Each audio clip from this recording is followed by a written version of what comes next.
everybody knows this is a repeat of what we did on Thursday. We're duplicating the meeting. And then coming up, we'll also have a Q&A session here in just a couple of weeks on December 17th, and I'll get to that information here at the end.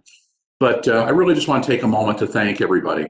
I'm Dave Williams. I'm Director of Development Services here for Yavapai County. One of the many areas that I oversee is the planning division for Yavapai County, and the comprehensive plan falls directly under that. So I want to just go ahead and introduce a few people here very briefly, just so everybody kind of gets to know our team and their names and everything. We've got several of them actually online as well. We have Jeremy Dye, who's our Assistant Director, and Jeremy is based in our Cottonwood office. Kazi Hawk is our Planning Manager, and he's joining us online today. Our Senior Planner is Leah Brock, and then we have three other planners, Becca Sirakis, Tim Olson, and JT Smith. They work in both the Prescott and the Cottonwood offices, and then supporting us and online today to help answer any questions, anything at all like that, is Andrea Shelton, and she is our planning administrative aide. I will say, if anybody has any questions as we go through this, I'm going to be stopping at each of the individual elements. So we're not going to wait to the end to get to everybody's questions, but we'll go ahead and take questions as we go through the process here. What I ask is that everybody, there's a button over on the side to raise your hand. Please go ahead, raise your hand, and that's how we can go ahead and recognize you. If you have any other comments, Andrea is going to be taking care of the Q&A portion of this. So if we have to jump in, anything like that, if you don't have a microphone, you're just watching us on video only, please use the Q&A section to go ahead and let us know, exactly what your question is, and we'll get it answered. The other thing I would ask is that if you could, in the Q&A section, go ahead and list what community you're representing. As I look at the list right now, I see, I'm just going to go down the list, I see Seligman joining us, Black Canyon City, the Big Park Regional Council. I see Keep Sedona Beautiful here. We've got Cornucopia. We have the Nature, I believe the Nature Conservancy, potentially. I think that's a name I recognize from there. Williamson Valley Community Organization. Thank you, James, for joining us again on this. Janet Aniol over in the Rimrock Beaver Creek area. John Black is joining us from the, we'll call it West Sedona, the Sedona area. And then I'm not quite sure where Richard Stringham's from. It's a name that's familiar to me, but I'm just not placing it at the moment. But if you could go ahead and let us know, I would greatly appreciate that. That helps us with our tracking for everything.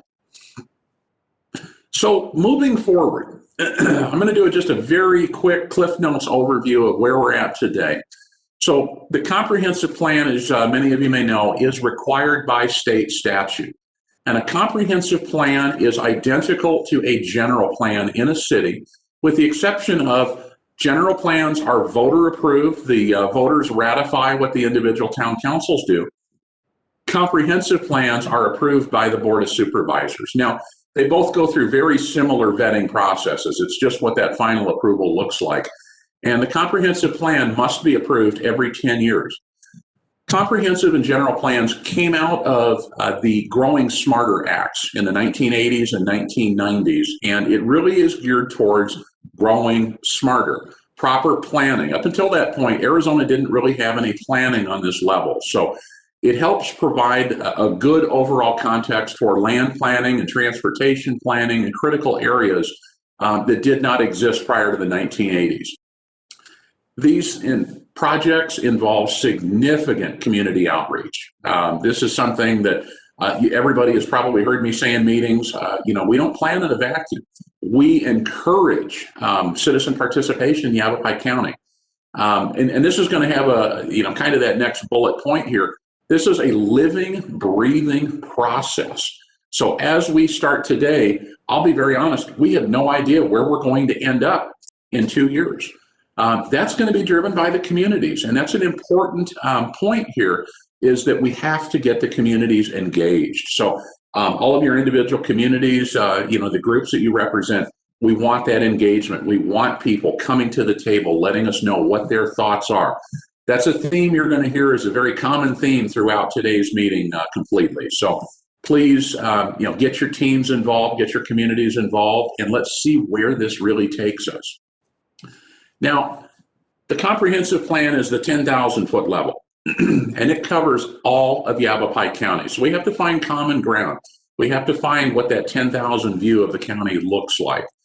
Community vision statements, however, are the boots on the ground in your individual communities. And that's where a lot of this is, this data is going to help us create that larger plan. So what we're starting with right now is community vision statements, and that's what our topic really is today, to talk about these. And then these are tools to start the discussion in your individual communities.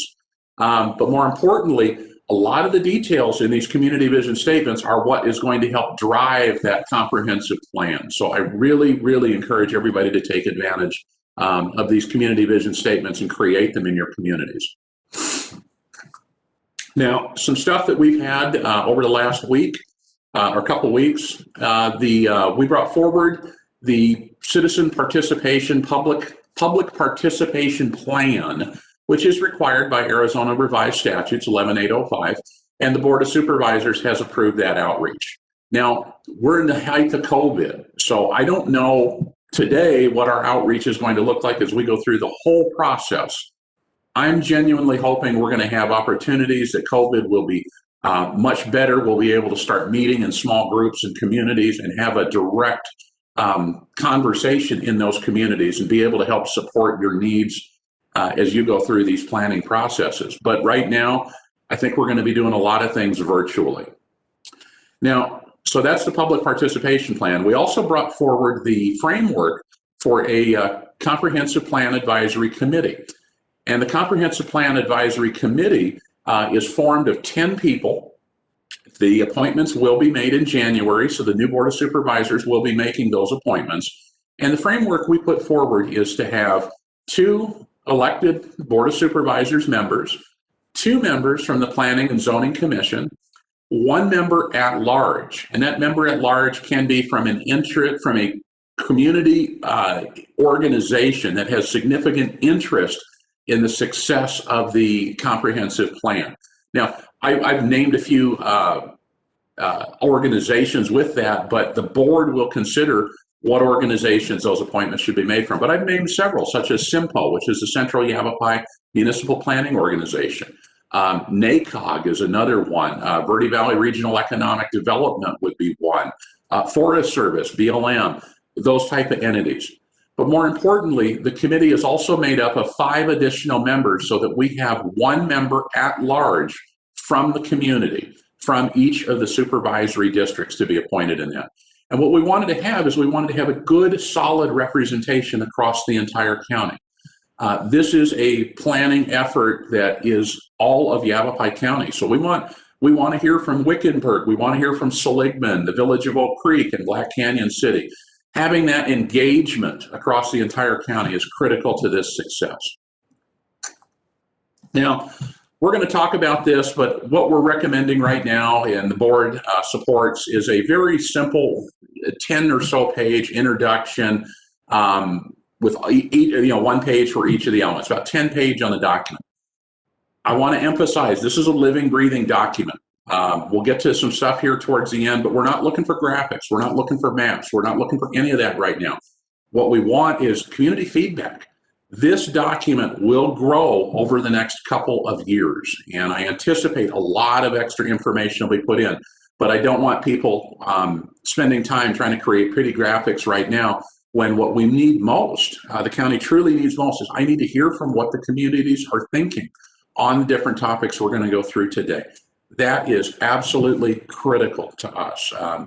Get the information that really drills down and gets the sentiment in the community on these different topics. Now, in our current comprehensive plan on page 88, a community vision statement is a document created by the residents of the community. Again, this is community driven, and I cannot emphasize that enough. Yavapai County's planning is here to support you. We are not here to write these. We are not here to steer these. This is going to be a community-centric, community-driven task. But once it's done, this can be used as a tool to help review proposed land use projects in your community. Now, the document is not adopted by Yavapai County, and we have some issues that it's not legally binding. but statements can be used now in the review of land use projects within your community. Up until 1 month ago, the Board of Supervisors had in place a community plan and planning moratorium across the entire county that had been in place for 10 years. Many of you have heard me stand up at meetings and say, unfortunately, we can't take this into account. Well, the good news now is with that moratorium lifted, it helps give us those tools in these communities that we can use again for proper planning. So I want to really emphasize this is a tool that we can all use for the next 10 years once the plan's approved to help development and help planning in your communities. Community vision statement, the introduction, keep it simple. I just threw out a few ideas here. See what the consensus is in your community. But what I really want to hear from people, what are the values in your communities? What are the desires in your communities? What are the needs? And more importantly, I keep coming back to this, what makes your community special to you? We all moved to Yavapai County from different places. We run into very few people that grew up here, that were born and raised, on a ranch or in Prescott or in Yavapai County. Yavapai County is a county where everybody has moved to for the most part. What made it special? What made you want to decide to move here? That special trait, that special quality in your community, that's something that's really important to get out and to get into these vision statements, because that helps form what's special about all of Yavapai County. So now the elements, we have 1 through 8 here. I'm just going to glance over this because we're going to go into this in detail. But what I'd like to do is pause for just a minute. And does anybody have any questions on any of the introduction, anything I just went through? If you do, go ahead and raise your hand over on the side. I'm going to unmute your mic here. Hold on just a second. Or am I? Hey, Dave. Yes. I have Camille Cox, and Okay. she has a question about when will appointments be made for the advisory committee. Okay. So Camille, right now, appointments should be made. And again, this is going to be board driven. I've already heard from a couple board members, they may want some additional time, but what staff has put forward is that appointments would be made at the second board meeting in January. And I apologize, I don't have a calendar in front of me. I don't have that date in front of me right now, but it would be the third Wednesday of January. Now, that's subject to shift. This is being done by the Board of Supervisors. This is just the staff recommendation. So that may shift a little bit, but tentatively, that's kind of where we're looking to start, because we'd like to have meetings starting in February or March to start holding meetings.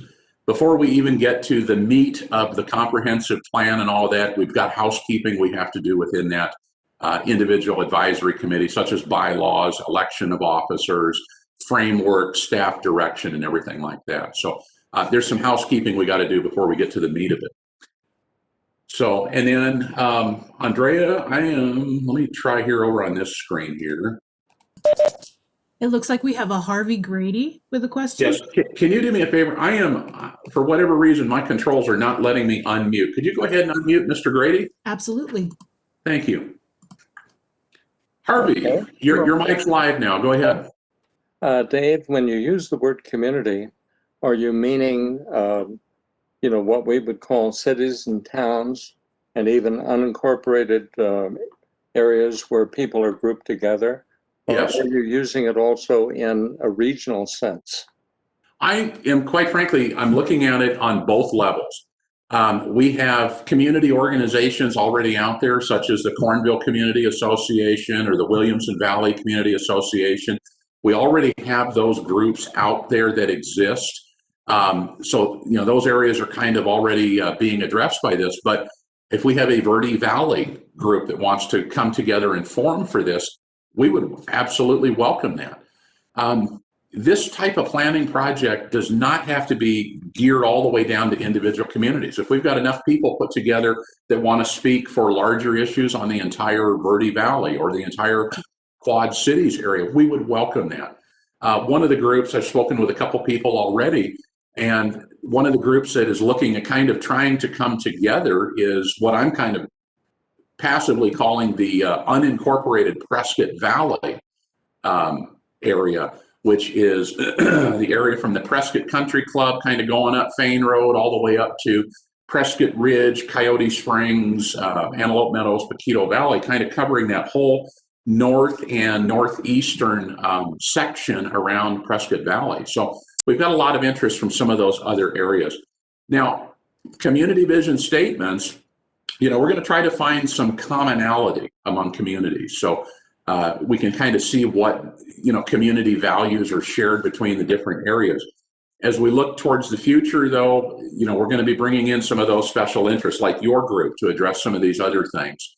And kind of fitting some of those other pieces together. So community, or let me back up, wide areas don't necessarily need to do a community vision statement if they don't want, but we want their participation in the overall plan.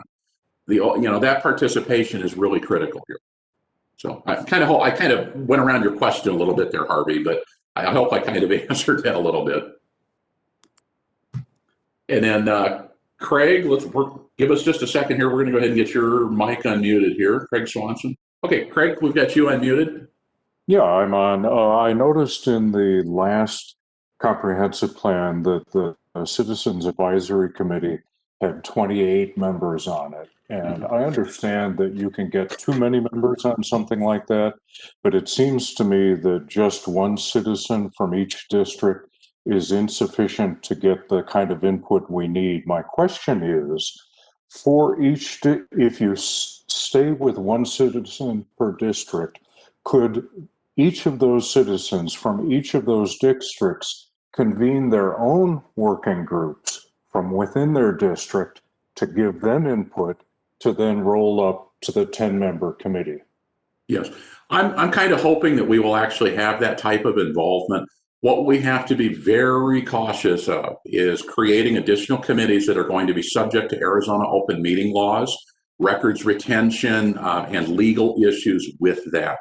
One of our big problems, and this was something that we had put forward to the board as far as a 10-member body, is right now with COVID and everything, I have no facility large enough in the county to convene a large number of people together to be able to hold a meeting.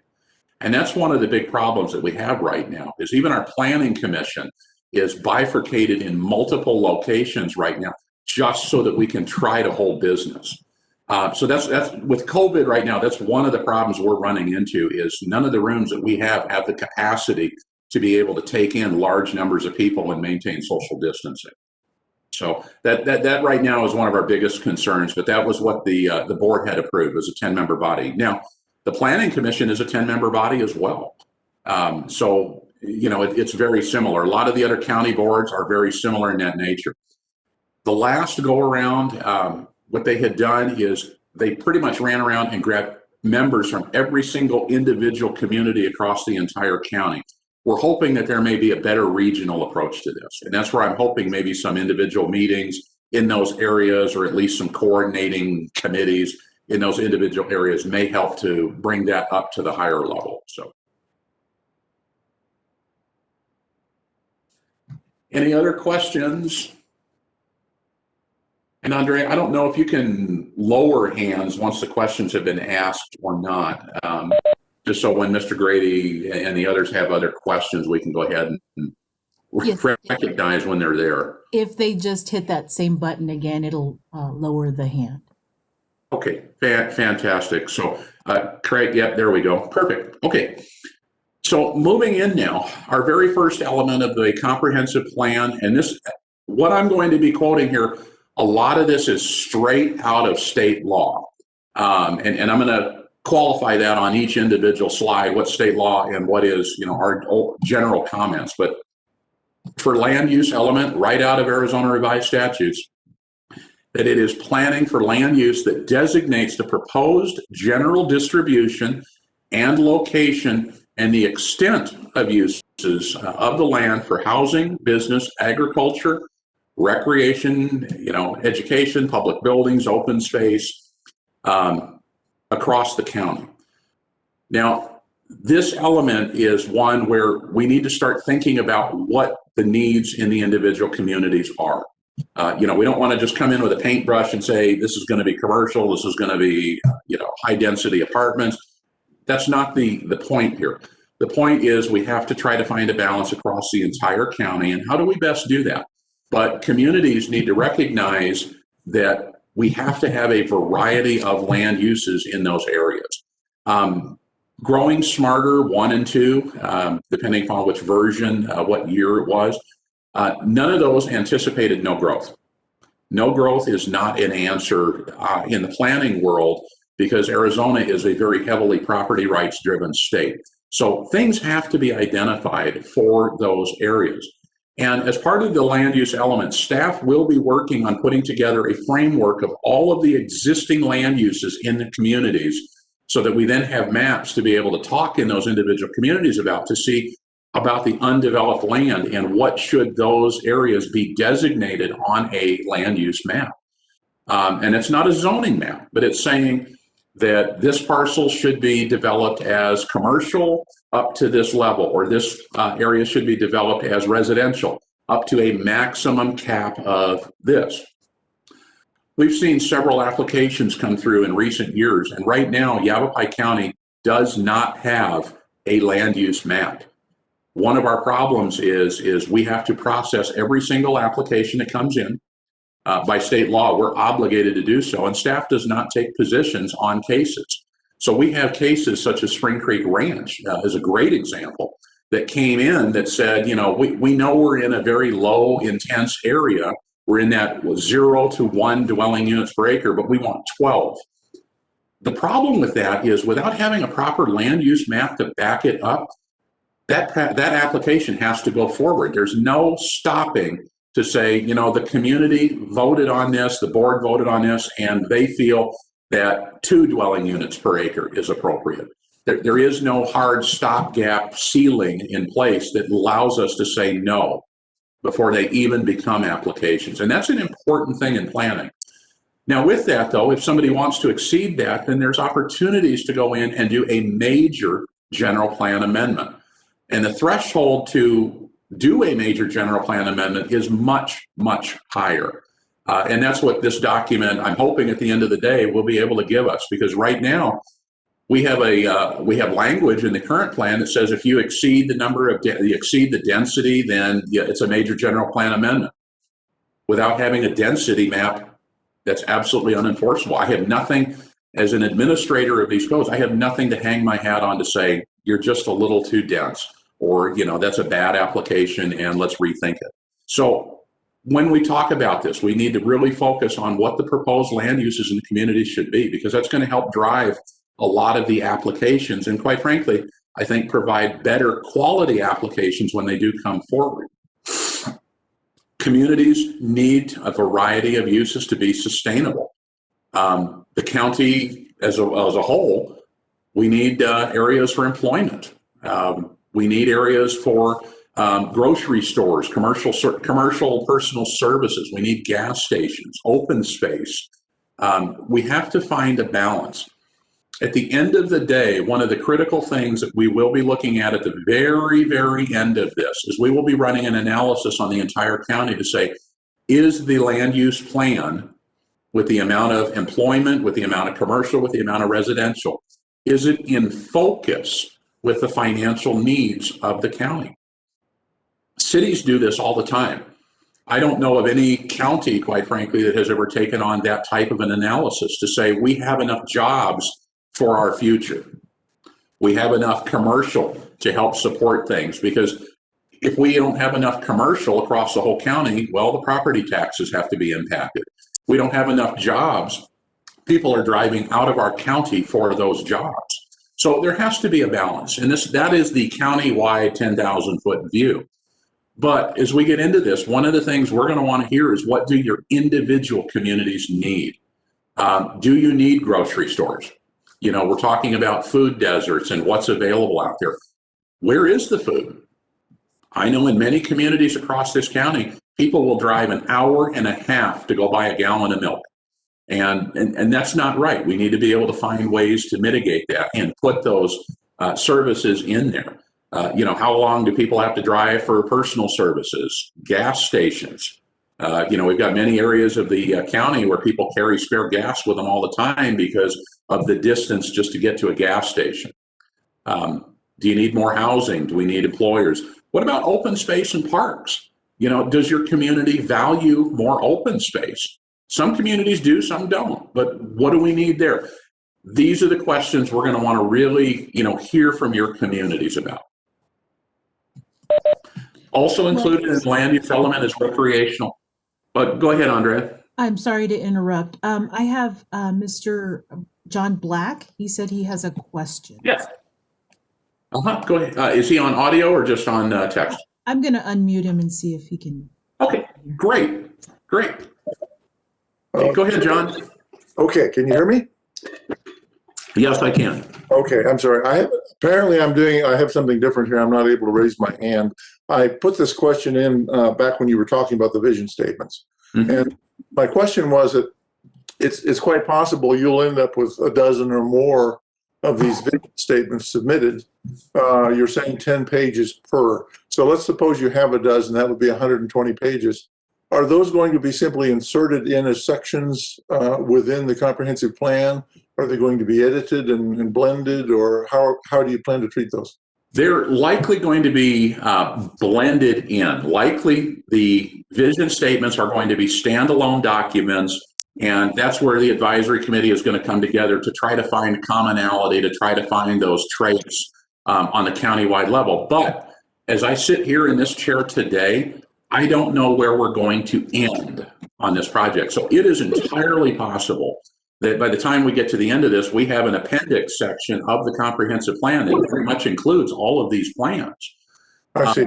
And what I'm trying to do right now is set it up in such a way where let's focus on the community surveys. Let's focus on the actual elements of the land use plan before we get into all of the other writing that comes with the plan, so that in the event communities want to go full in and convert these vision statements into community plans, that we've got the opportunity to do so. Okay. Today is kind of laying the groundwork. I don't want anybody to run out and write, giant synopsis, talking about the natural resources in a community and everything else. Let's kind of drill down to focus, because I need these 8 elements in the comprehensive plan. I need these to help kind of start what our framework is going to look like over the next year and a half. Okay, I understand. Thank you. No problem. But as I said, I expect all of these plans to grow over these next 2 years. I don't expect by any means it's 10 pages and done. Don't take this that way at all. I actually really am kind of encouraging that. One of the failures, and I'll be honest, I've been here 7 years now. I was not here when this thing was approved. I was not here when this was written. The comprehensive plan was done by staff that had never done a comprehensive plan before. It was done at the height of the recession, the absolute bottom of the economy, and it was written in such a format to allow anything, anywhere, anytime to just get some spark going. Well, now we've seen those, getting that spark going is now creating these little spot fires all over the county that we don't want. So we're really trying to take a very concerted effort here and go through and have this be a really solid, comprehensive plan. But I really want to have the community vision statements and potentially community plans, if they grow into that. I want to have those as good, solid reference documents. I am a planner by trade, and I will tell you, for 7 years now, I have been beating this drum. So I'm kind of excited that we're at this point right now to be able to address this and do proper planning in the county. So I hope that kind of answers the question there, John. Do we have any other questions before we keep going? Okay. No, sir. So we kind of keep going here. And let me back up slightly too. We will be sending out in the next week, Kazi Hawk will be sending out the survey to everybody on our mailing list. What I'm proposing is any questions that you guys want inserted into those surveys, please let Kazi know so we can get those included, because what I am trying to have is surveys that go out to 26 or 30 communities across the county that are an apples to apples comparison, so that we can see what the trending is. I don't want one survey for the whole county. I want to be able to look in each of the communities, see those commonalities, see where we have those, the differences, but the commonalities, see where people are thinking alike, what the overall needs are. Do we need to look at a regional approach to the comprehensive plan? In other words, we need to cut the county up into 10 pieces and say, this region behaves this way. This is what they want. This is what they expect. And this is what this group over here expects. So we're trying to get the surveys out to everybody. That way we're on an apples to apples comparison. But what we're going to do with the surveys is the surveys will be GIS based. They will be specific. So it'll be a Cornville survey, but we're not looking at, you won't be excluded if you're not in the Cornville area. But you will be geolocated so that we can say the data came from here, the data came from over here, to be able to push that back to the individual community so they can better analyze the data. Using a GIS model as well, one of the things I'm really looking for is to make sure that everybody is represented in the community, that we have an even distribution of people responding to that. It's the same format we just started using for our planning commission, and so far it's working very, very well. Bakazi is working on those questions. We will be getting those out. All of those surveys will be hosted on our new website, which is going to go live here probably mid-January. So we'll be hosting all of those on the website, and those will be available for everybody to see. So if, Village of Oak Creek wants to take a look at what Seligman's doing, they can click on the Seligman survey, view the results. They can view it in real time and see what the thoughts in those communities are. So moving on, the land use element, we want to know, do you need more schools in your community? We want to be able to report this back to the county superintendent for schools. What's needed for schools in your community? Tourism. Is your community a tourist destination? Some are, some aren't. Seligman absolutely relies on the tourist industry up there. Everybody coming up to see old historic Route 66, that is critical to that community's survival. What can we do to help with that? Do we need more businesses focused on tourism? What are the activities in the area? Seligman is unique in that people come up and they take a look at Route 66. They, get to enjoy all the gift shops, take photographs of everything, all the old historic buildings, the old historic cars they have, and then they get on a bus and leave. So, the impact of the community for that tourist is only 30 minutes to an hour. Whereas other communities, we've got people landing and staying there for days or weeks on end to enjoy the tourist activity. So how does your individual community perform that way? We talk about density a lot. Density is a big, big, big discussion, and it comes out in the land use element. I want to kind of just walk through very briefly densities in the zoning ordinance, though. So the RCU 2A calculates to 1/2 of a dwelling unit per acre. Basically, it's one house for every 2 acres of land. When we go up to the R1L 35, now we're at 0.8 dwelling units per acre. We drop down to the R1-7.5. Now we're at almost 6 dwelling units per acre.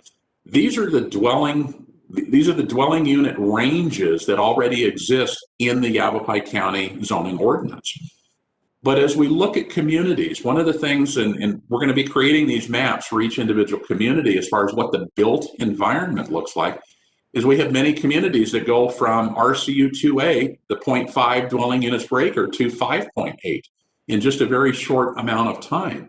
We want to be able to show these so that as communities are looking at this, they can make better recommendations on what should be built on the vacant areas adjacent to those built environments. I think everybody's actually going to be quite surprised when they see those maps and see what the dwelling unit per acre is across an entire community, because the numbers do shift around quite a bit, and they're very interesting, quite frankly, very telling about when development was done as far as what time period and what people were thinking. But that's something as we go forward, we'll be talking about, what the current density is in those communities. But I want everybody in those communities to really think when we get those maps out, what should the maximum density be? I think everybody can agree Spring Creek Ranch was way too dense. At the 12 dwelling and even at the 6 or 7 where we landed, on the downhill side of that. Again, our staff is put in a bad position and we have to process those cases. We're not there, unfortunately, to say no early on, but if we have these tools and we're able to identify those better, that helps us very early on to avoid those extreme applications, those extreme cases. It's also in the land use. What else does your community need or value? How can land planning help provide for those needs? What programs or policies can we use to help promote the goals? We'll talk about goals and objectives here in a little bit. Now, we need to throw a caveat out there. Air quality and access to solar should be taken into account for all land use categories. That is state law. So we have to look at each community and say, would it be okay if this parcel over here, were converted to a solar field? There's been a lot of push at the federal level, at the state level, that solar needs to be here, but access to solar is a requirement in the comprehensive plan that we have to account for that in the land uses. Now, what that probably looks like is a general statement in your community. Our community supports solar in all zoning districts, or our community supports solar in all manufacturing districts. We have the ability to do that. The law just says it must be taken into account. So I'm not looking to draw X's on maps and say, put it here, but we need some generalized statements. So that's something that, your communities will want to take into account. The other thing on a land use plan here, the land use element, the county must take into account sources of aggregate and aggregate mining in every land use category. This is something that came out of Senate Bill 1598 about, 8, 9, 10 years ago now. The county has to take this into account. These uses are ones that we have no choice in approving. If someone comes in and in your community, and I'll use, let's just say XYZ community, and there is a creek running through that community with aggregate materials on private land or BLM land, and a mining company comes in and says, we want to mine here, we have no choice. We must approve based on state law. Arizona, from territorial times, we always had the four C's, which is now the 5 C's. Let me see if I can get this right. It's citrus, copper, climate now. Yes, I can't even get it right at this point. It's been too long. But there are 4 or 5 C's now in the state of Arizona that have always been absolutely protected under state law. Mining is one of those. So we will have to make statements about there may be mining activities in the area. There may be aggregate in the area. But that's something that, unfortunately, we cannot zone out or prohibit in a community. We have many communities across the county where they may be very solid opportunities for what's called an incentive zone. This is something that staff is starting to look into now to see about how we can create some opportunities for development in areas that meet this specific criteria. And these are, large vacant homes, declining population, nuisance properties. So again, abandoned type properties, areas which are underrepresented for development. And it does provide us some additional tools to do so. I would like to include in questions related to this because I'd like to see, as part of this, would the community be interested in creating those incentive zones? Because that is something we may be able to do to help those communities get some additional development, get those community needs that they have, like a grocery store, into those communities. So with that, does anybody have any questions on the land use element?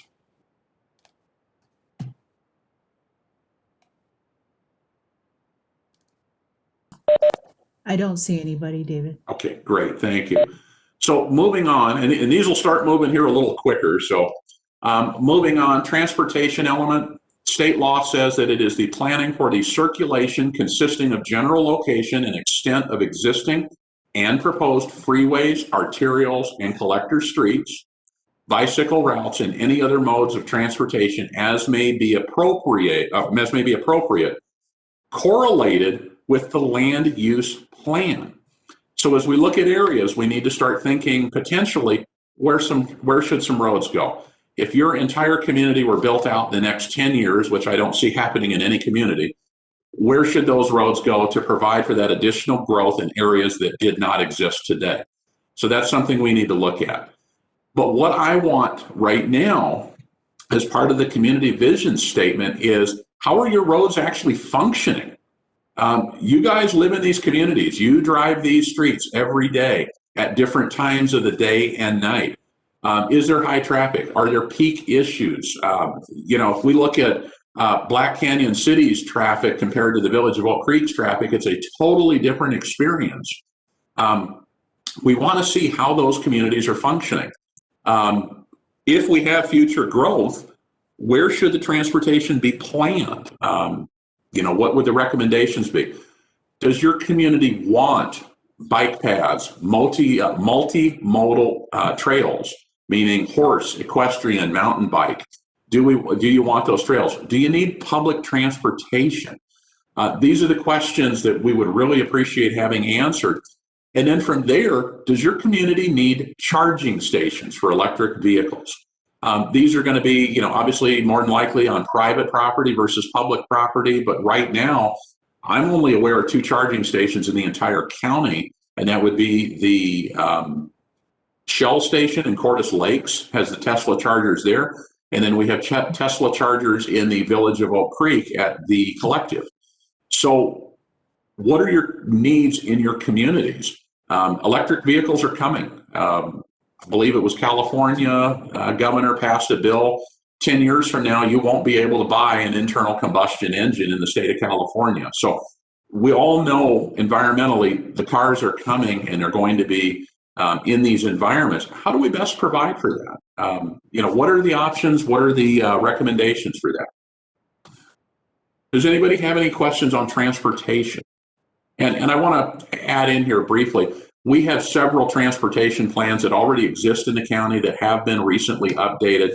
Public Works will likely be taking a very strong role in this element specifically, even though Planning Department will be working on it. That's why I said we want to hear what your direct experiences are in those communities. That's what's critical here. But, what else can we do transportation-wise? So anybody have any questions on that? Doesn't look like. Any online, Andrea? No, sir. Camille Cox wanted to add it's cotton, copper, cattle, citrus, and climate. Thank you, Camille. Thank you. I should know that because my grandfather was a cattle rancher down in southern Arizona. It's just escaping me this morning. So thank you, Camille. Okay, environmental element. So state law says that the environmental planning element contains analysis, policies, and strategies to address anticipated effects of any plan elements on air quality, water quality, and natural resources associated with development. Shall be designed to have a county-wide applicability, shall not require production of additional impact statements or similar analysis. But really, at the end of the day, what are the environmental concerns in your community? And I've kind of just listed a few here, but do you have native plants that should be retained? If we look down in the Black Canyon area and Congress area, Wickenburg, we want to save saguaros. We want to save those native plants down there. But in your individual areas, what are native resources that need to be saved? Are there riparian areas in your community? Preservation of wildlife habitats. What can we do for that? Do we need wildlife bridge crossings for things? Should there be more access to hunting and fishing in the county? And if so, what does that look like? Clean air standards. Clean air standards. Dark sky protections. So this is one I'm going to throw out here right now. The Village of Oak Creek created a dark sky community designation. Now, the county has some of the strictest dark sky ordinances in the entire state of Arizona. But one of the things we're looking at right now is there interest to have the entire county certified as the first dark sky county in the country? That's one of the things we've been looking at, but I'd like to know. Arizona has a very strong appreciation of astronomy in the night sky. We have our interested partners just outside the county that are very critically interested because it impacts them in the form of the U.S. Naval Observatory, Lowell Observatory, the Discovery Telescope. We've got large facilities out there right now that are dependent on us protecting the night sky. But what does everybody think about being certified? And then, are there environmental concerns in your community, like hazard areas, Superfund sites, old mining contamination? The mining contamination right now, I can tell you, we are working right now down in the Walker area, Walker and Groom Creek, with ADEQ, with our state partners, trying to remediate several old 100-year-old mines that are potentially contaminating the water in that area. But we need to know. I know where we've got some issues, but I really want to hear, as part of your surveys, what do you have in your community? Old airfields. This is one that happened to exist for years right on the Verde River, and this just below Camp Verde. This is an old airstrip, again, right on the creek. If there had been chemicals, anything else like that, the water was right there, the potential flood hazards. Thankfully, somebody's at least come in and built a house on the runway now, so the runway is not going to be in use anymore. But what's left behind? Where are these old airstrips? Gas stations. Old gas stations, records are very difficult to find for old gas stations on whether the tanks were removed or not. We had one last year here in the Prescott area, old gas station. Every single document we had said the tanks had been removed. There was no evidence of anything there, no pumps, no plumbing, no nothing. Everybody thought they'd been removed. The very first time they put a backhoe into the ground, they found a gas tank. And it was from the 1920s or 1930s, so nobody knew. But those are, again, these are the potential contamination sources. Wildcat landfills, they exist all over the county. Shooting ranges, so old shooting ranges, may have historic contamination on them for lead. What's in your community? You guys know your communities best. What's in your community we need to be concerned with so we can better address those? I want to look at more of an inventory in addition to those policy statements. So does anybody have any questions? Looks like Harvey's got a question. If we could unmute him. Yes, I just wanted to mention in terms of like old gas stations in areas where there's been pollution from different sources such as mining, there's the whole brownfield program that can be used to clean up those sites and make the land more usable. Yes, So, absolutely. I want to look into that.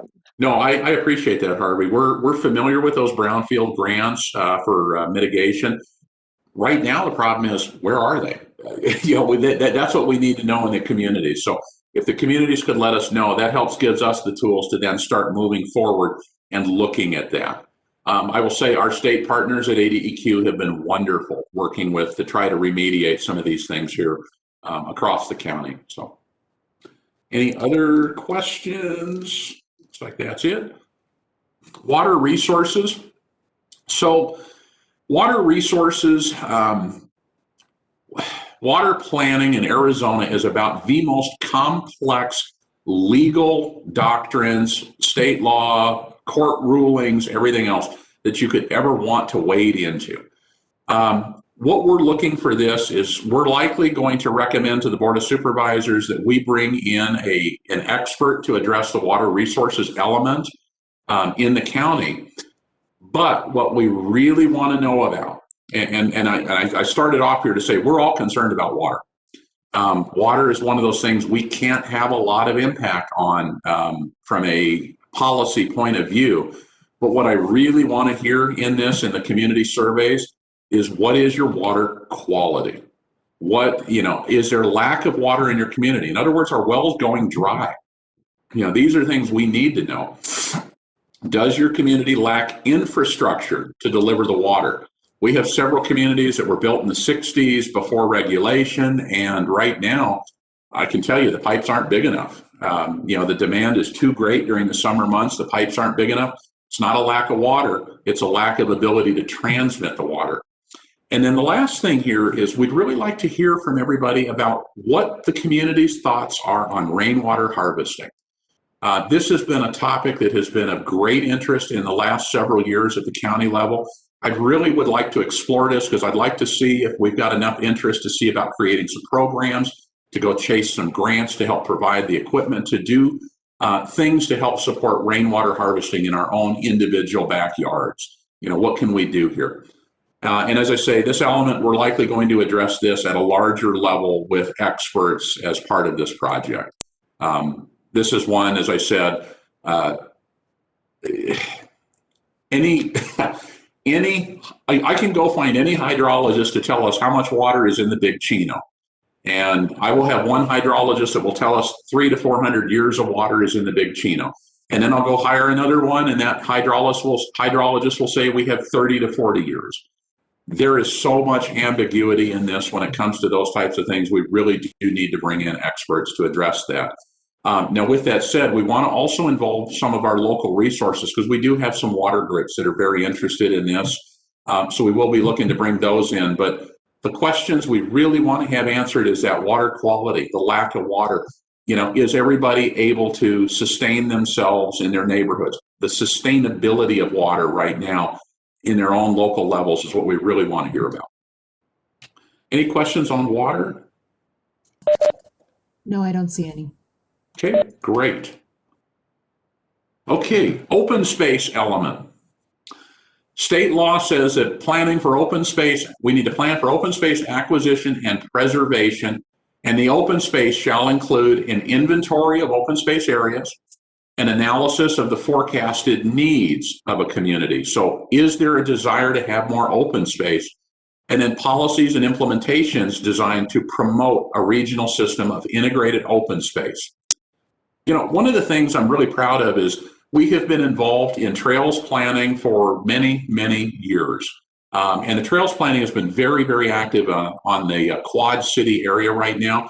And teaming up with Prescott Valley, and the other communities over here, we are 99% done with a 50-mile loop trail system surrounding Prescott. And we've got another trail coming up through the Verde Valley that is a Sun Corridor Trail. So there's a lot of interest in here, but I'd love to be able to promote trail systems and that a whole lot more. So as we look at this, what's the area's views on open space? We got a lot of areas that have direct access right into open space, and it's really appreciated. Does your community want more open space? Do we want open access?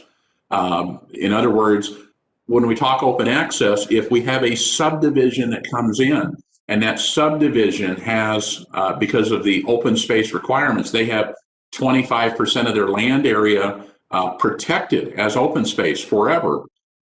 Should that be open to the public as a whole, or should it be for the private ownership? In many communities, we hear a lot of complaints from people that say, people are hiking behind my house, people are riding horses behind my house. So we fight that where people don't want it in their community, and then we fight the other side that says, we'd love to be able to hike there. We'd love to be able to ride our horses on this loop trail through the whole community. So we really would like to know, what is the thoughts on open space? Does your community want more trails or more multimodal opportunities? Multimodal often comes with large parking lots because we have to get horse trailers in. We have to get access to those trailheads if you start bringing horses in.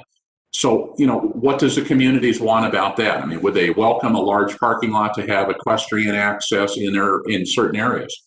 Where in your community should the open space be? And then this is always the question that everybody has to wonder: how should it be funded? Right now, we can't just walk up to somebody and say, we're going to take your land. That's obviously not an acceptable thing to say to somebody. But how should it be funded? Should the county be looking at other ways to fund open space acquisition? Should open space be dedicated by developers as they go through as part of their planned area development process? What are some opportunities there? Should the county be chasing open space grants or pursuing them on their state and federal level? What should we be looking at? How should the open space be funded? Any questions on open space? There are none in the Q&A, Dave. Okay, great. I don't see any hands up at the moment. Perfect. Energy element. So state law says we have to plan for energy use that encourages and provides incentives for efficient use of energy and identifies policies and practices for greater use of renewable energy. So one of the things that we have done, we've done a couple things here.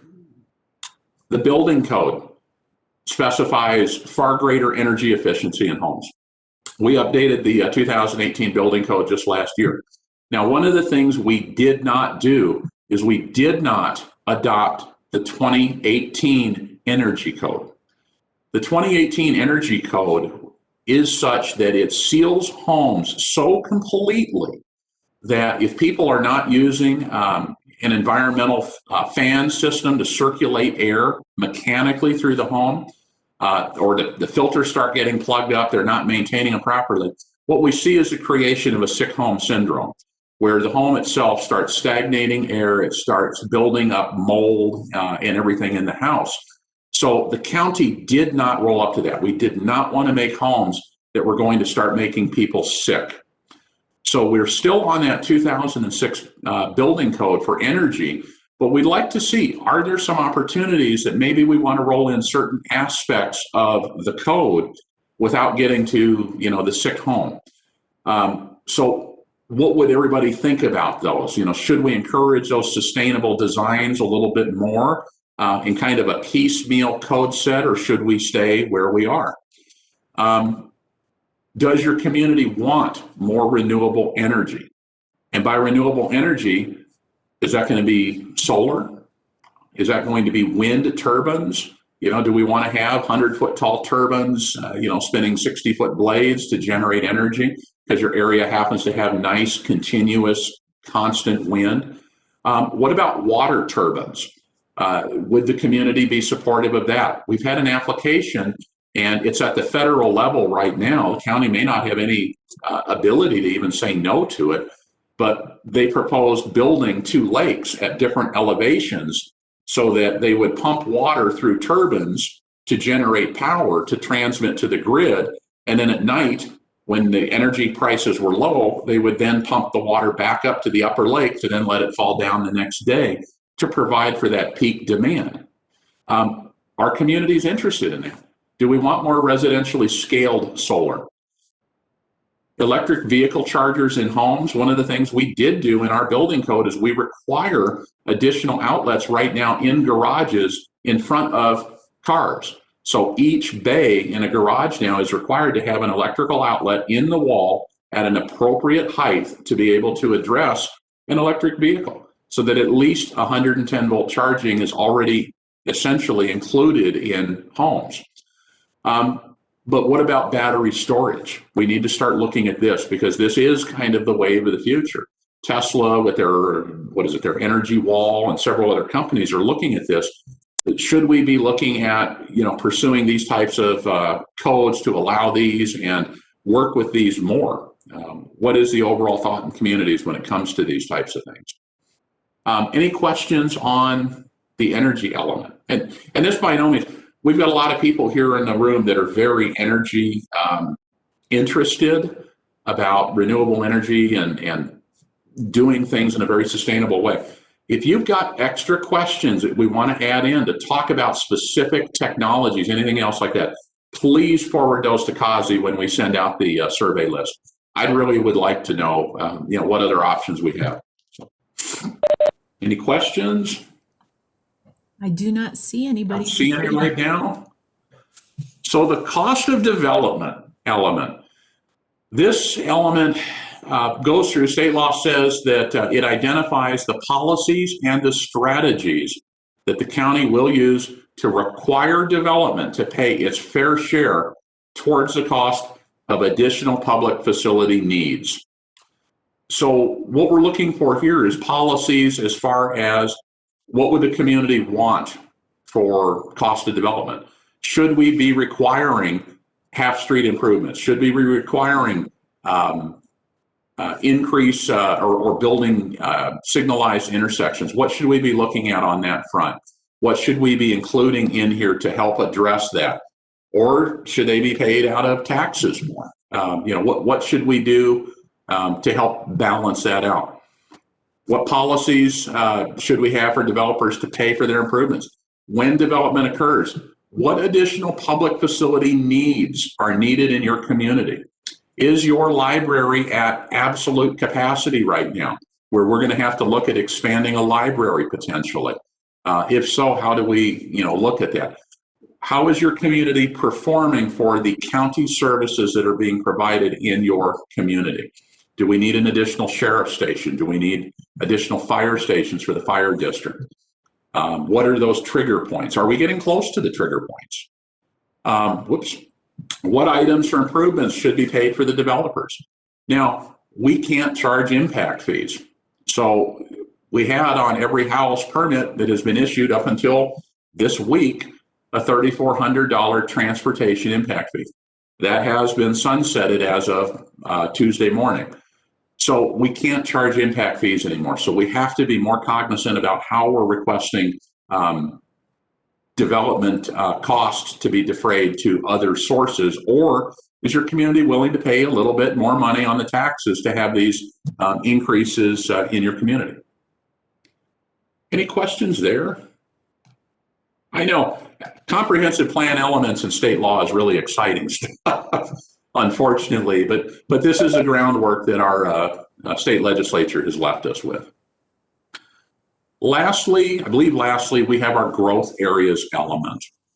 So the growth areas element is planning for growth areas, specifically identifying those areas that are particularly suitable for planned multimodal transportation and infrastructure and improvements to support a planned concentration of a variety of uses, such as residential, commercial, tourism, all of that. Mixed use planning shall include policies and implementation strategies that are designed to make automobile transit multimodal more efficient. What can we do here? Make infrastructure expansion more economical. In other words, shorter roads, is the simplest way, and provide a rational pattern of development. We also need to conserve natural resources. We need to promote the public and private construction of timely and financially sound infrastructure expansion through the use of infrastructure funding and financing coordinated with that development activity. Now, one of the things I really want to hear from communities is, should we be looking at mixed use opportunities for redevelopment? This is something Yavapai County has not done because we've not had any applications for this, but should we encourage mixed use? In other words, should we allow some buildings to go a little bit taller to 3 stories to allow for a commercial opportunity on that first floor and an owner's apartment or apartments on the 2nd or 3rd floor? Prescott right now is doing this as part of a renovation of old lots in the downtown area. So you've got your businesses. You can walk up and go to your dry cleaners. You can walk up and go to your accountant or your realtor. And then they can have the opportunity to live on that 2nd floor, so that we start densifying a little bit our urban environments to save our more rural environments from other uses. Is 3 or 4 apartments in a mixed use type of environment better than 100 apartments in another area of your community? I'd really like to hear about mixed use in the individual communities and what everybody thinks about those. We've got to be concerned, obviously, always with property rights. Should future high density be allowed in these areas? Again, if we already have a dense area, should we encourage a little more densification in that urban area versus allowing more sprawl in the rural areas? How do we best offset that? And if so, how dense? We talked earlier about the densities. How dense should your community be? What should or should not happen in that community? What infrastructure is going to be needed? Right now, is your community performing the way it should related to roads? Do you have high-speed internet and cellular? This is a question I would really like to have answered across the county by every single community. Is there enough broadband to support business at your home? COVID has shown us, if nothing else, we don't need a brick and mortar model when it comes to 80% of the business out there. Everybody has been able to work just fine from home for the most part to take care of a lot of their work. Do we have enough high-speed internet inside of communities to allow people to engage in businesses at their home that don't impact the residential neighborhoods? Do you have enough grocery stores, schools, fire? You're starting to see a theme here between several of the elements when they come together as far as what is needed to make a community function. How do we protect the scenic beauty of an area? The hillside development standards, we've got them. Unfortunately, they only apply to subdivisions. And for the most part, especially on the Prescott side of things, we deal with lot splits predominantly. And thankfully, it's on flat land. We have had very few lot splits on sloped land. But part of this is, how do we best protect those view sheds, those hills? How do we minimize the overall impact? And then I think there should be a very good discussion. Right now, we require 25% open space on subdivisions when they go through a PAD. Is 25% adequate?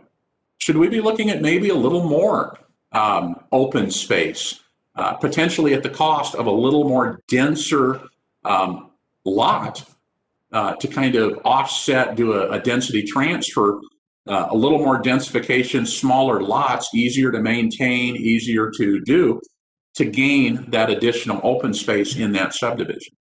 What are your community's views on that? How can we make transportation more efficient? Are there pinch points in your community as you go through and drive around? Are there just pinch points that, you know, every day I hit this stop sign and I have to wait 5 minutes to get through the stop sign? What are your pinch points? Let us know what those concerns are in your individual communities. How can we coordinate natural resources with development? And then how can the county promote public-private construction of timely and financially sound infrastructure expansion? If your community has a 2-lane road that really needs to be a 4-lane road, how do we best partner to get those improvements done? You know, what does everybody think about those areas? Does anybody have any questions on growth areas? Okay, I don't see any hands going up. Okay. Dave, Yes. I do see Charles Maine, Okay. and I can unmute him. Go ahead and unmute. Yeah. Charles, go ahead. Yes, thank you very much to both you and your staff for doing this overview on the future planning. In talking about planning specifically, I live in Williamson Valley, and as you know, there's a lot of growth going on out here. And I'm from California originally, even though my mother's side of the family go back 150 years in Arizona. Mhm. That being said, I don't want to be seen as not in my backyard. And I'm sure you get a lot of that feedback from people who come here but don't want to see any growth. Correct. And I think it's important to understand, I think it's less than 20% of the property in Arizona is private. Mm-hmm. So you're dependent for future growth and for financing, more houses being built so that we can you can have the income to be able to expand and do it. And my take is we can't stop the growth. It's just that we have to do it in the best manner. And we recognize the growth and then do it in the best manner. It's going to be best for the community. And I think people have to understand, because it's coming. Nothing's going to stop growth here.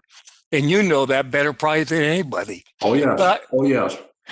And I just want to thank you. And I plan to participate during this development period to help you and to put my 2 cents worth in doing this. So thank you very much. Oh, no problem. Thank you. And you really hit the nail right on the head.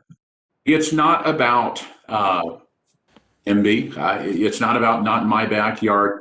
It is about proper planning. You know, Williamson Valley is a gorgeous area, and Williamson Valley as a whole is in that 0 to 1 dwelling units per acre for the entire area.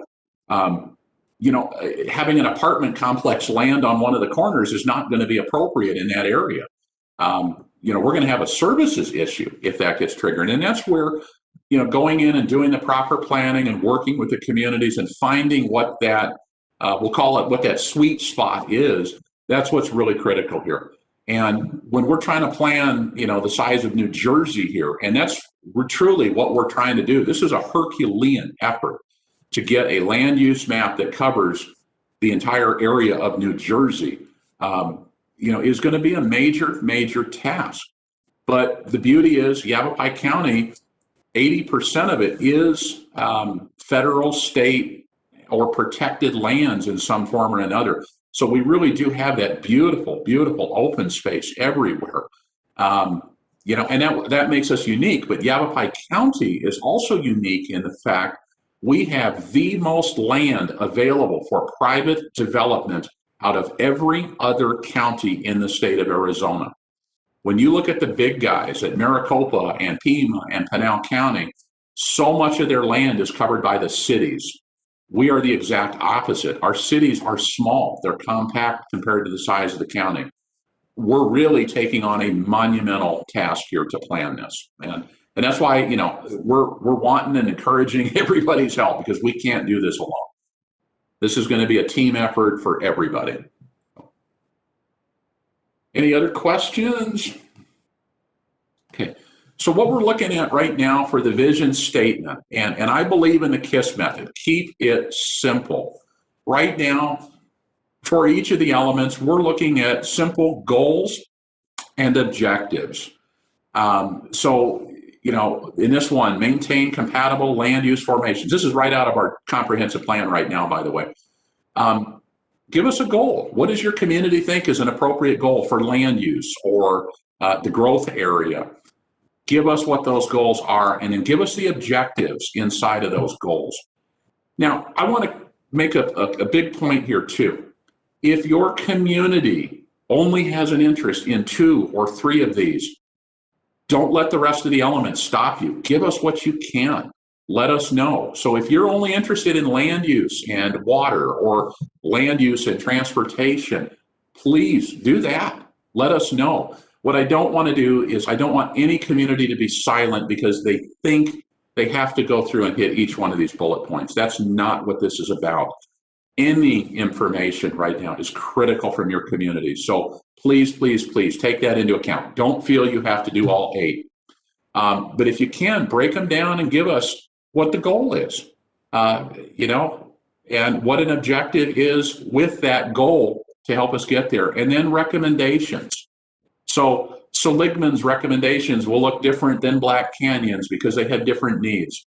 Let us know. Recommendations, again, we're being very specific in your community. Do you need a larger library in Seligman? Do you need, a better transportation? Do you need a stop sign on the corner of X and Y streets because of traffic?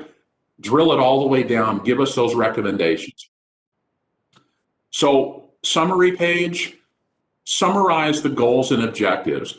I'm a pilot. This is where we pull out from the ground and we come back up to higher altitude. Give us that, 5,000 foot summary of, what came out of your discussions in your communities. Provide recommendations on what would benefit. Add in other information that would be important for your community in the future.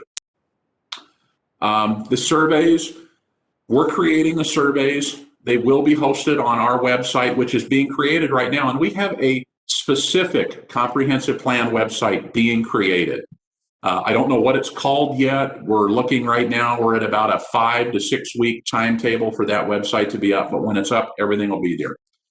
The surveys, as soon as we can get them up and running, those links will be sent out on our Facebook. We will send them out to email to everybody. You'll have those surveys as soon as we're ready to go live. We're not waiting on the website to have those, but once the website goes live, all of those links will be there.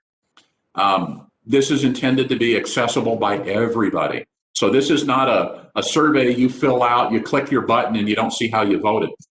We want you to see it. Read what your neighbors are saying. This platform that we're using allows you to click on an individual dot and see what their comments are on different topics. So let us know. We'll be updating this. The website will be a live document. So as we go through, that's going to be our conduit to communicate with everybody. In addition to the email, every single thing we do, every meeting we have, everything that goes through this whole process will be recorded and placed on that website. Now, we talked about this a little bit originally. What we don't want at this time in the vision statement is no maps. Let's not draw lines at this point. Right now, I want the opinions of the community more than drawing a line on the sand. What will likely happen is the individual committee, the Comprehensive Plan Advisory Committee, will likely make recommendations on those maps as we go through the process. They may not be communities. They may be regions. They may be the whole county. I don't know. But that's where this is part of that living process. Keep it simple, please. These are living documents. This is not homework, by the way. So we're asking sometime in March or April, get us what you can. If you're not done, no problem. Just keep working on it. Send us what you can, and we will keep, adding to that. This is to get our discussions going. This is to be able to give us that common information across the whole county so we can start directing everything. As I said, graphics, keep it simple. Right now, we don't need anything. We'll talk about graphics. We'll get into all that good stuff that really help make a plan and identify those things. We'll talk about all of that later on in the process, later next year. Unless there, and I just have the caveat here, unless there is a graphic that really helps tell your story or show something. Right now, let's try to just keep the graphics out. Now, in addition to the initial draft, what I do need everybody to do is we need to have everybody maintain a second document that is going to be all of your outreach and the raw results. So any of the meeting agendas you have, any attendance sign-in sheets, minutes of the meeting, survey results, anything you do related to your community vision statement, we need that included and rolled into that second document. And that document can be as long as it needs to be, doesn't have to be pretty, but we just need to see that the community was engaged, that it wasn't just a 3 or 4 people that drove the whole ship and they never met with anybody else. This is a community-wide project, and this is where having those sign-in sheets and minutes and everything, that really helps us.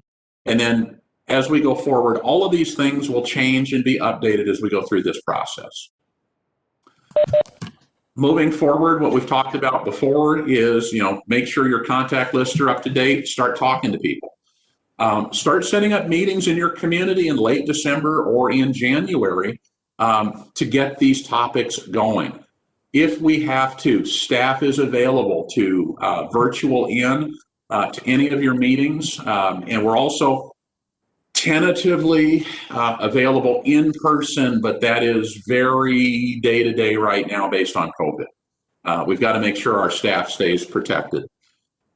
Create an outreach plan in your community. So as you look forward, start thinking ahead over the next 3 months, maybe your own individual timetable.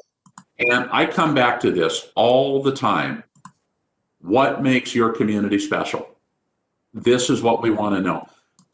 Plans, as they go forward, we're here to protect what's special in your community.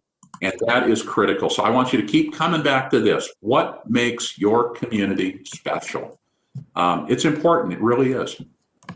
Now, next meetings, of course, we're sitting in the December 5th one right now, but I'm going to do just a general question and answer. We'll do a very, very brief synopsis, but I really want to open the floor up on December 17th at 6 p.m. for any questions you have, anything we can help you on so that everybody is set off for success on this. I'm not going to do a Saturday one for that meeting on the 17th unless we need it. If you want to email me, if we get enough communities together that need that, I'll go ahead and trigger that. But for right now, the Q&A session is only going to be a Thursday night session. Also, if you have any questions at all, please contact the planning department at that phone number or send an email to planning@yavapai.us. All of the planners will get a copy of it. Someone will be in touch with you within 24 hours, hopefully sooner, to get your questions answered on that. But from my seat to your communities here, we are here to help support you in these efforts. I want to have a plan that we are all very proud of and we can walk away and said it really represents Yavapai County for the first time in years. So please, have your communities help us with this. So Hey, Dave? I think we have a couple questions. I see Camille's hand up. Yes. Okay, go And ahead then and we unmute have her. another James Fortney would like to speak afterward. So I'll Okay, let's go unmute. ahead and Camille, and then we'll go James, and we got a couple others. Go ahead, Camille. Hi, Dave. Good job today. Just kind of a technical question about the survey that you're creating. Is that set up so that a given individual can only report in once, if you will? The tough part with that is no. However, what it happens is it ties into a specific GIS location on the map, so we can see if multiple surveys came in. One of the things we see quite a bit is we'll get a husband and a wife commenting on a survey, and each one has their own opinion. What I kind of chuckle at is when I get the husband and wife that are completely opposite. We do see that on surveys quite a bit, but it will be very specifically geolocated to that address. So, Thank you. you bet. Thank you. Okay, we're going James Fortney next. There he is. Okay, go ahead, James. What do you got? Good morning, David. I put 2 comments on the chat box, but I wanted to make sure that everyone was aware.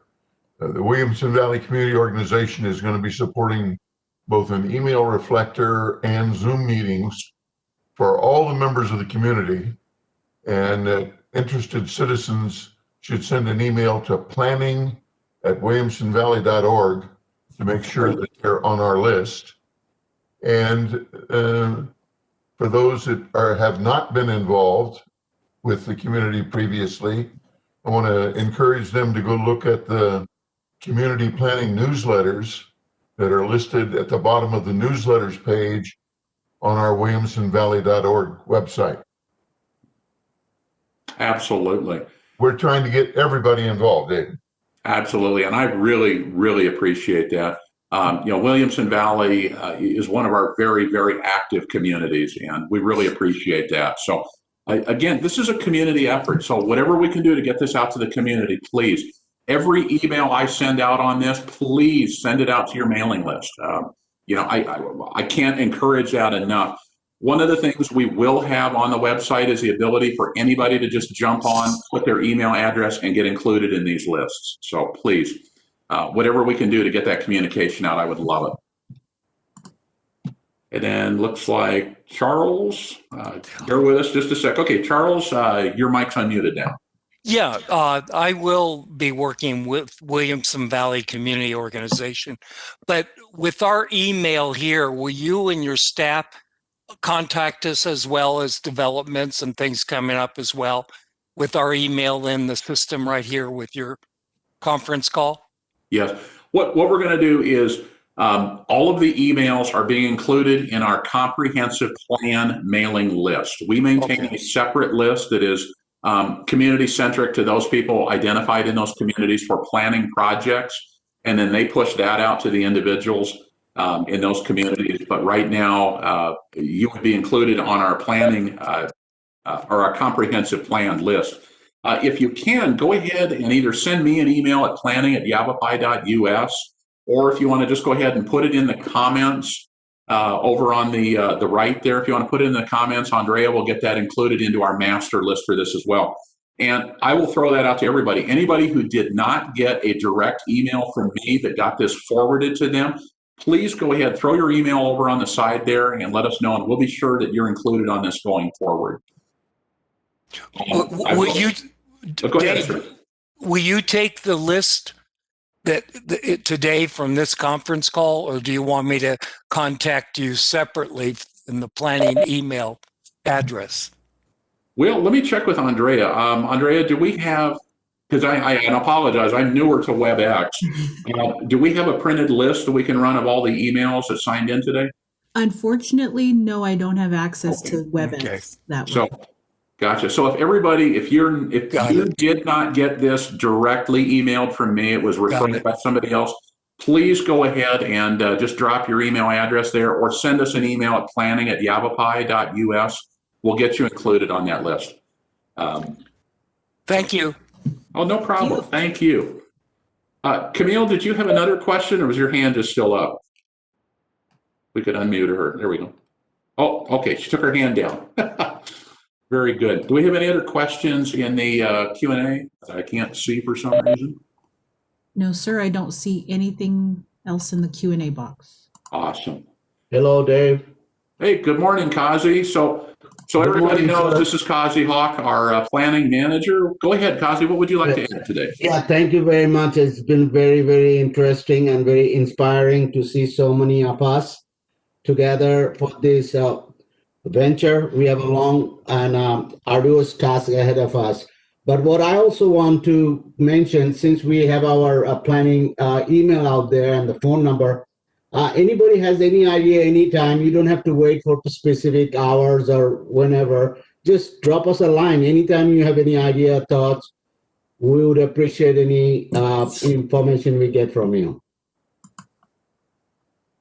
Absolutely. Absolutely. Very good. Thank you. I'm going to give it just a few more seconds here in case anybody else has any other last thoughts, and then we will call it a day. Then we can all go get to our honey to-do lists, such as painting the shutters for me today. So, Yes. anybody else have anything? Nope. Well, I just want to say thank you again to everybody. Thank you very much for spending your Saturday morning with us. I really, really, truly appreciate everybody's involvement and help on this project. And whatever our staff, whatever we can do for you, please, please let us know. And, we're here to support your individual community's efforts. We're here to support the county. So please let us know, please let us know what we can do for you. And with that, thank you very much. I greatly appreciate everything. And everybody have a very wonderful Saturday.